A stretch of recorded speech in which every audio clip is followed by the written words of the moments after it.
circulate and apply. And finally, another, on the converse side, there's been some individuals that have been identified as having a specific mutation in their oxytocin receptor. And it's shown that these individuals will portray and experience fewer empathic feelings and characteristics. So it's obvious that oxytocin is involved in this. But what's interesting to me is the role that oxytocin has in learning and memory. So I'm a teacher, right? So I'm always wanting to know, okay, this is great, but how does it help my students learn?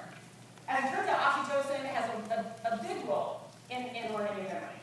So it enhances long-term potentiation, and that's synaptic plasticity. Remember, that was the lecture that I didn't do so well last year. So it increases our synaptic plasticity in the hippocampus, which is an area of the brain that is responsible for memory. And it also promotes neurogenesis in the hippocampus. So it actually promotes the growth of new neurons, the growth and differentiation of new neurons in the hippocampus. Again, the area of the brain associated with learning and memory. And it protects those neurons against the detrimental effects of cortisol and stress. Remember, like cortisol and stress, they kill our neurons. Oxytocin protects us against that. So empathy, oxytocin, does good things for our neurons. And finally, and I think this is quite interesting, we all would not be surprised that oxytocin enhances social learning, right? Because it's involved in our ability to interact with other people. But it's also been shown that it enhances any kind of learning that involves social reinforcement. And I think that has a lot of implications, especially for us here at UNC as we start to change the curriculum to more social ways of learning. So what are the implications for all this? Well, first off, back to the point I wanted to make before, if the act of empathy involves these specific neuronal circuits and these specific neuronal mechanisms, just like every other area in the brain, they're most likely plastic, and so we can develop it.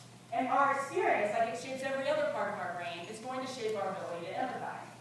But finally, what I think is pretty cool is that more empathy and oxytocin in an educational setting might enable better learning. And I think this is really important here when we think, and we need to think about that as we move to a more collaborative learning approach, such as TBL, small groups, things like that, that we really ought to think about how we're treating each other and how we're understanding each other in those settings, because that may make or break the ability for people to learn and learn well in those settings. Now, this is all nice, but what the most important thing I want you to take away today is that, like everything else that we learn that's important, these things are going So, empathy, oxytocin, and learning are governed by Ohm's law. Now, the first years, you should be typing away on your computer, because if you did this, then you're going to be one ahead of everybody in the Ohm law. So, the driving force for this, of course, the driving force for learning and memory, of course, would be oxytocin. That's equivalent to our voltage. And the memory is, of course, going to be the current that flows. And then empathy is going to be our conductance, or the reciprocal of the resistance, because the more empathy we have, the more oxytocin, and that's going to enable better learning and memory, right? So anyway, not really, but everything comes out. All right, so this is all very abstract. I like to think in terms of neural circuits. I know you probably know.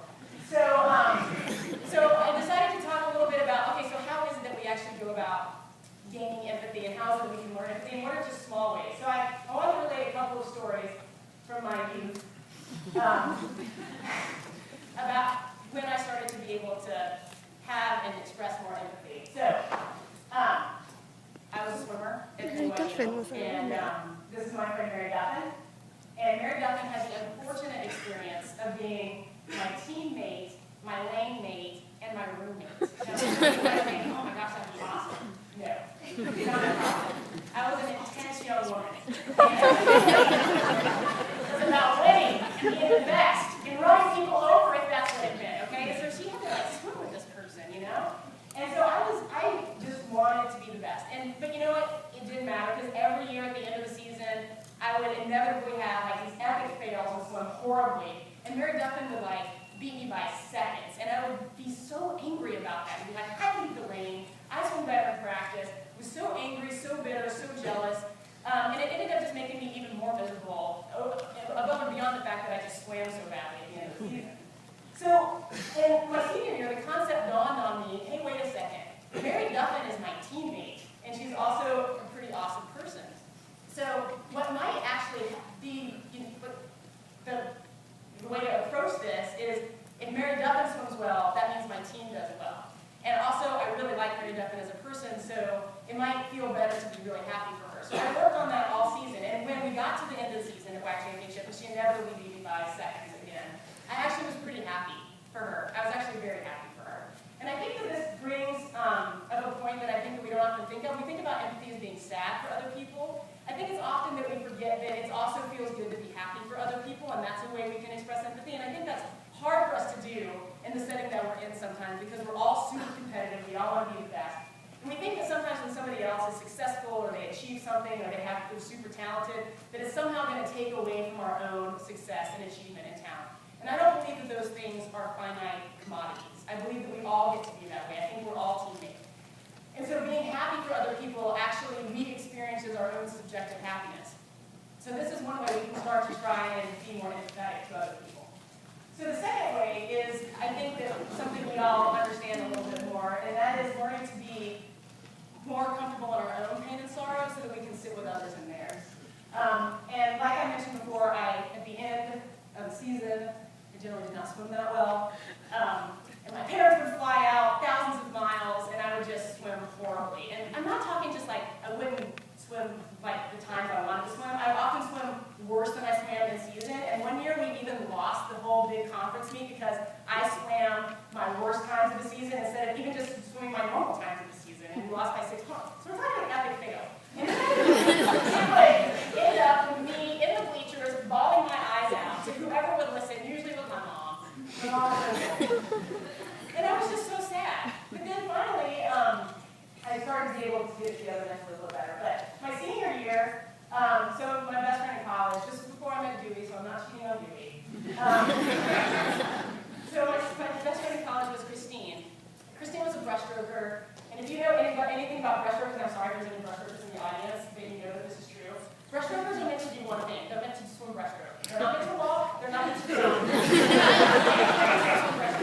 And so whenever we would do anything on the land, this was incredibly treacherous. And inevitably, Christine got injured just trying to jump over this PVC pipe. But it was actually a really bad injury, and she hurt her ankle. And she was, kind of into the rest of the season and couldn't really swim that well or train that hard. And so she got to end of her season. And it was one that she had gone into with lots of hope and expectations really well. She didn't swim that well, and she was devastated. And so she was up in the bleachers crying. And we all didn't really know what to do because Christine's like always really happy. And so we didn't really know how to approach this because she was so upset. And I thought, I've been there. I've been in the bleachers. I've been crying. I don't know what to say to Christine, but I can at least go up and sit by her. So I did. And Christine started talking, eventually made me calm down and started to feel better. And I'll tell you this, you probably won't believe me, and that's fine. But in that moment of just being able to be there and sit by my friend, I was thankful that in all those years previously, I had swam so poorly so that in that moment, I could potentially reach out to somebody that I cared about and try and understand what they were going through. These are stupid examples, right? Swimming, what does it matter? And yet, even then, I was able to learn something. So you guys are going to have these really important things that happen to you in your life. And I guarantee you can take from those things and learn how to more fully connect with other people around you. So that's the how. But I think the most important questions that we have in life are the why questions. And so the question then becomes, why is empathy so important for every one of us sitting in this room? And I'd like to relate a story. So before I decided I was going to be a Tar Heel forever, I did some job interviewing. And I interviewed at Brigham Young University. And I went to interview this guy who was like this giant Scotsman. And he was a very accomplished man. And you could tell, though, that he had been through some type of chemotherapy. And you could see kind of the surgical scars from where he possibly would have had a brain tumor removed or some type of surgery on his head. And so as we interviewed, we started talking more. And he opened up about what he had been through in the previous year. And he said, I am the kind of person that is used to doing everything on my own and being in control of the situation and just being able to, be the super strong one. And there was one moment when I was lying in my hospital bed when I didn't know what was going to become of me. And I realized at that point in time, I am completely vulnerable. And I've thought about that story a lot since I teach medical students now. And especially as I have prepared this lecture for you today. And think, how am I going to prepare you for that part of your job. Like, I can teach you where the brain lesion is. I can teach you what the nuclei around that brain lesion do and its effects on every organ system in the body. I can do that.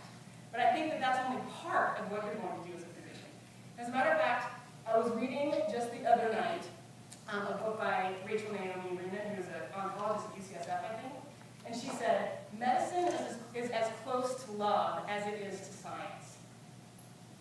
And so I think about that. And I think what might make us the most vulnerable as human beings is that we probably are the only species on the planet that is aware that we and our loved ones are going to die.